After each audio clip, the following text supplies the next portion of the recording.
ఇంతకుముందు వీడియోలో మనం మన ఇంట్లో ఉండాల్సిన మొక్కల గురించి తెలుసుకున్నాం. అలాగే వాస్తు ప్రకారం లేదా భద్రత ప్రకారం మన ఇంట్లో ఉండకూడని మొక్కల గురించి తెలుసుకుందాం. ముళ్ళుండే మొక్కలు. గులాబీ మొక్కలు తప్ప ఏ ఇతర ముళ్ళుండేవి అంటే బ్రహ్మజముడు, నాగజముడు వంటి వాటిని పెంచకూడదు. ఇవి ప్రతికూల శక్తిని అంటే నెగటివ్ ఎనర్జీని పెంచుతాయని వాస్తుని నమ్మేవారు చెప్తారు. పాలు కారే మొక్కలు. కొన్ని మొక్కలు ఆకులు లేదా కొమ్మలు తుంచితే తెల్లని పాలు వస్తాయి. ఇవి ఇంట్లో ఉంటే అనారోగ్య సమస్యలు వస్తాయి. ముఖ్యంగా పిల్లలు లేదా పెంపుడు జంతువులకు ఇవి విషపూరితం కావచ్చు.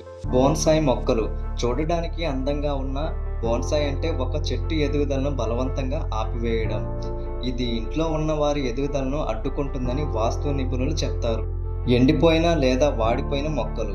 ఇంట్లో ఎప్పుడు పచ్చని మొక్కలే ఉండాలి. ఎండిపోయిన మొక్కలు లేదా రాలిపోయిన ఆకులు ఉన్న కుండీలు ఉంచడం వల్ల ఇంట్లో నిరాశ, అసంతృప్తి కలుగుతుంది. తామర లేదా నీటి మొక్కలు.